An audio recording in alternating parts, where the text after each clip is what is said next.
do we have to do for you now? So I will tell you the grand story. I will then tell you how you could possibly help. Yeah.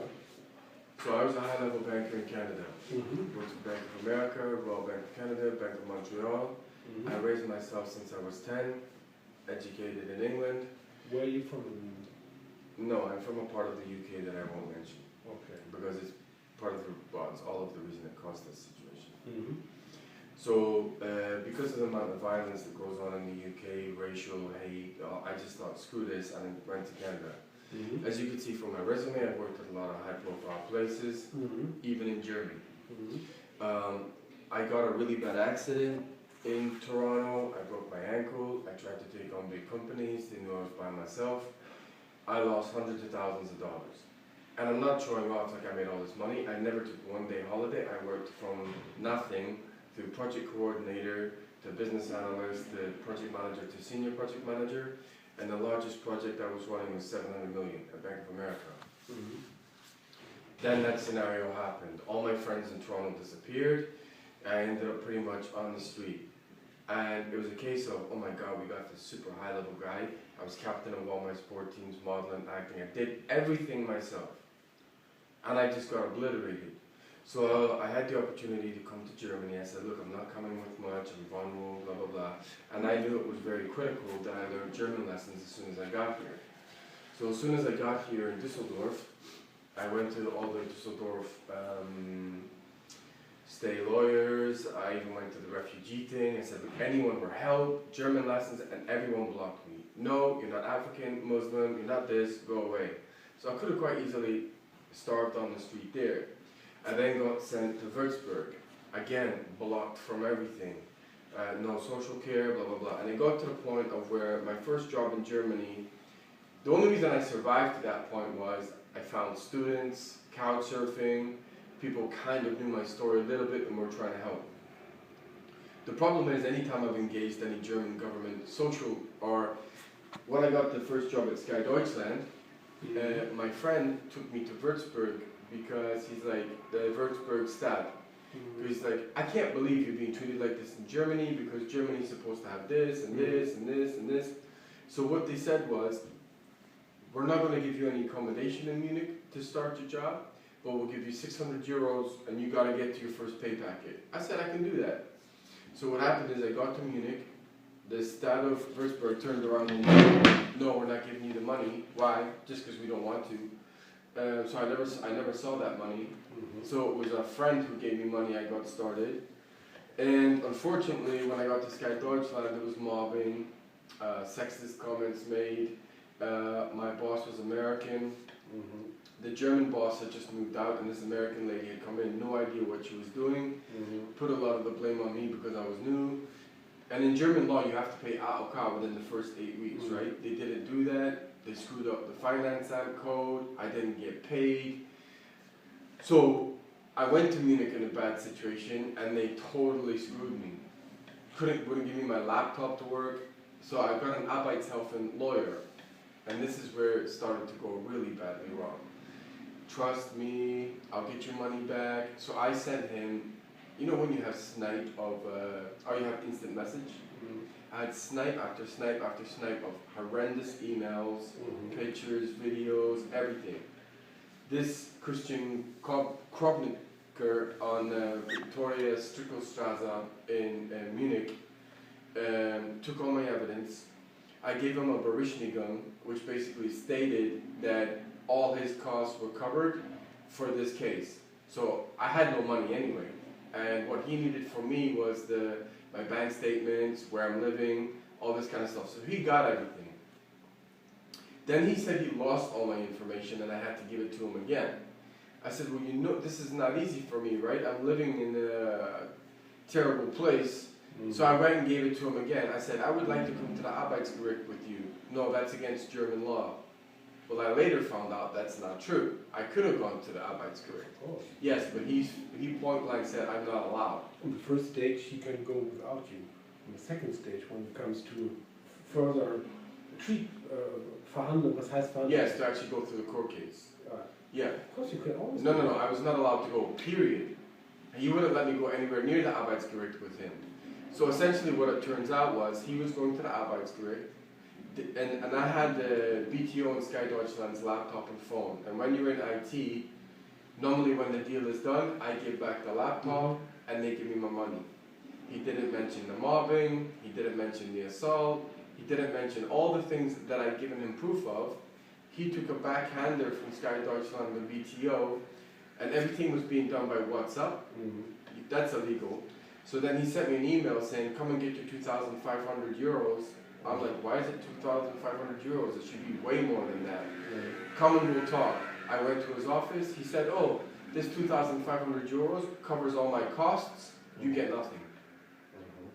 Get out. And then he became extremely violent, threw me out his office. I called the police. He said, he's German, you're not. He keeps your money. Get another lawyer. He's had my money for over 17 months, 18 months. And the problem is... Ja. Fertig? Ja. Wartest du drauf? Ich komme gleich. Ich kann raus und rauchen. Genau, und dann hier auf der Bank irgendwie so, ich weiß nicht, ob die Tür vorne schon zu ist. Ja. Sonst einfach draußen warten, ich brauche noch einen Moment, ne? Ja. Okay. So then the problem is I couldn't get another lawyer in Munich to do anything. No lawyer would... I started a job in SAP on December 10th. My boss was from the UK, and that's where my problem is, because they really don't like the part of the UK I'm from. It's all political crap. So he's from London, and he's very racist, a drunk, and he was just basically forcing drugs, forcing alcohol. If you don't do it, you're not a team player, deleting my work, sending global emails out, assassinating my character, physical attacks, calling me a bitch. I mean, it got so bad, I went to Waldorf and explained all this. So Waldorf had all the information. Again, they didn't pay AOK, didn't pay my wage. And the problem is, because I can't speak German, and Sky Deutschland and SAP were supposed to send me for German lessons and didn't, when they all did what they did, I had no idea what was going on, and I'm left outside. So essentially, I went on an English-speaking website. They said, if you have an employment case in that particular city, you have to go somewhere else. So I went to Hanover. Where I come from. Where you come from? Okay, so I had a lawyer there. What's his name? Daniel Leberbach. And essentially what he did was, it said you have to make German friends, you're not allowed to leave Hanover. If I leave Hanover, he's no longer my lawyer. Why? For what reason? Well, he told me that's German law. Ah, bullshit. Well, yeah, I don't know that. So what happened is, I was staying in hostel after hostel after hostel and hotel, and my money is just going to zero. And essentially what happened was, he proved that AOK has to pay me Krankengeld until next summer, because I passed my 6 months probation. So I passed my 6 months probation when I was on sick. So we set a court date to go to SAP. This Daniel Laberbach set the wrong date. The only reason I found out was I went to Munich and they said, no, you've been given the wrong information. So 1 week before I go to court against SAP, I got attacked. My Commerce bank account got closed. The lawyer in Hanover said, oh, you're in an emergency hospital in Hanover, in Düsseldorf. You're no longer in Hanover. I told you not to leave city. I'm no longer your lawyer. So that was his excuse for getting out of taking on SAP. So now I'm couch surfing. I'm running totally out of money. I have no food, no nothing. I've been attacked several times. So now I have a lawyer in Cologne, a very high-profile lawyer, Bettman. He took on the German government and everything. So I showed him, I said, Commerce Bank closed my bank account with money in it. I have a credit card, I have an overdraft, and I said, all of this happened 1 week before I was supposed to go to court against SAP. That cannot be coincidence. So he wrote 2 letters.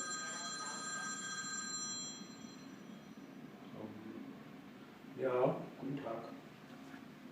Hallöchen. Ja, das hat sich schon erledigt. Ich wollte fragen, wenn du im Auto nächste Woche Dienstag, aber das ist schon alles geregelt, weil ihr das auch braucht. Ich hole ein anderes. Gerolstein, genau. Gruber, genau. Ich fahre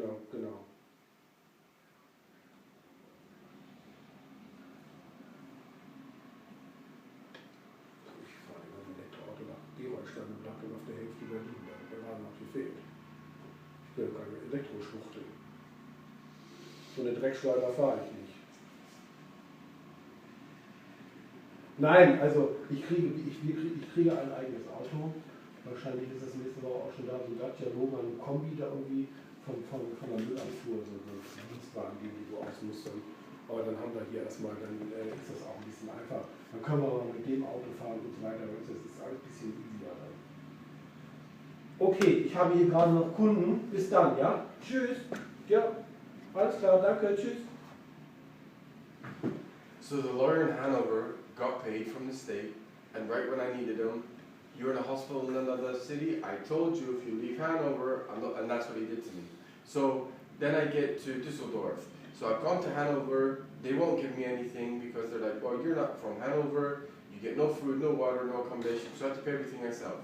Düsseldorf, same thing. So what I was waiting to do was wait to go get another court date for the Arbeitsgericht in Munich, right? So then I have doctors all over Germany now, purely because I've had to move because of the situation I got put in. So I was in the Jungenberger hostel in Cologne, and I went to an internet cafe, and they started demanding money. I'm almost finished. Just give me a second. Yeah. I'm almost finished. I got attacked with an axe. I now have a hole in my cornea. I now have damage down the back of my spine, and they were referencing SAP. So now I ended up in 3 Cologne hospitals, in like total emergency, blood all over the place.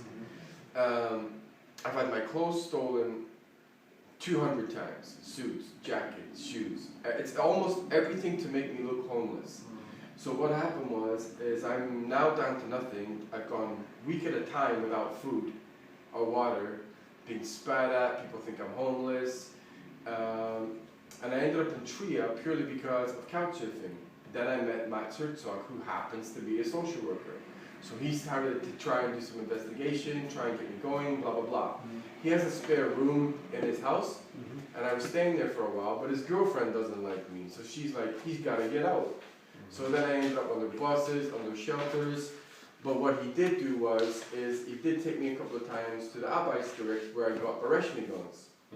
And the problem is anytime you get a Berechne gun and a lawyer goes like that, I'm not your lawyer anymore, you can't get another one. Yeah. So what I can show you is, so I've had 5 lawyers take me all the way to getting to court and then go, actually, you know what, you speak English, I'm not your lawyer. Same thing happened in Trier. Same thing happened in Trier. I have this lawyer here.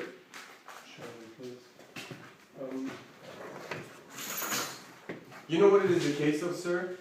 These big companies, Sky Deutschland, SAP, Commerzbank, and AOK, who owe me tens of thousands of euros, are trying to get me to sleep outside. Something bad happens to me, I die, they don't have to pay nothing.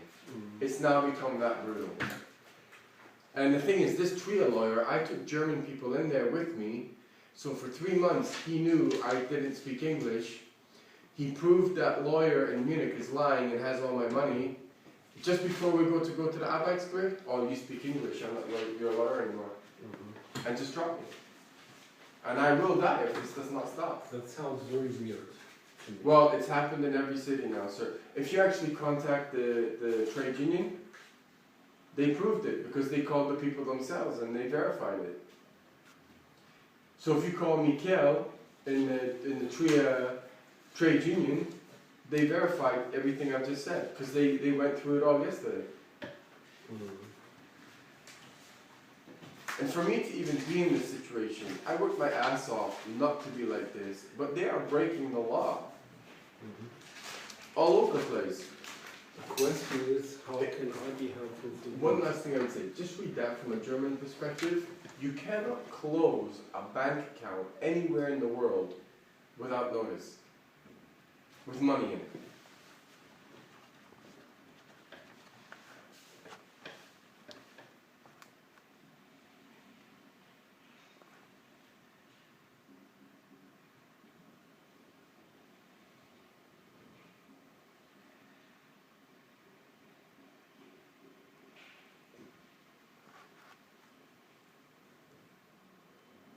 So I was like, I mean, have you even heard anything like that? So I was in Portugal trying to relax, right? So all in the 1 week, my Krankengeld got stopped, my SAP got stopped, my email got stopped, Commerce Bank closed my bank account. It's impossible.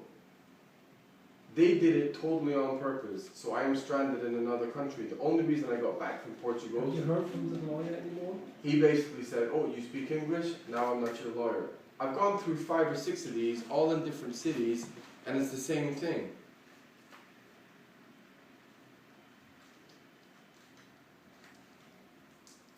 They take the money. This is from Trier, isn't it? Yes.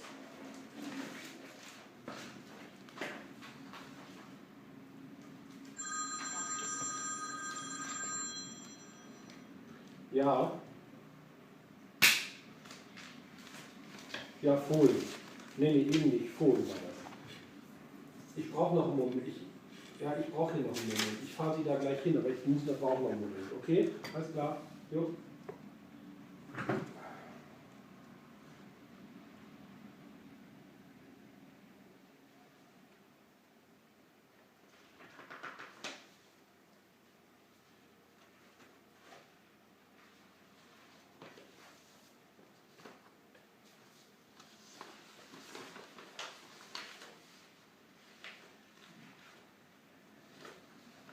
I mean, that's a medical attest that the longer this goes on,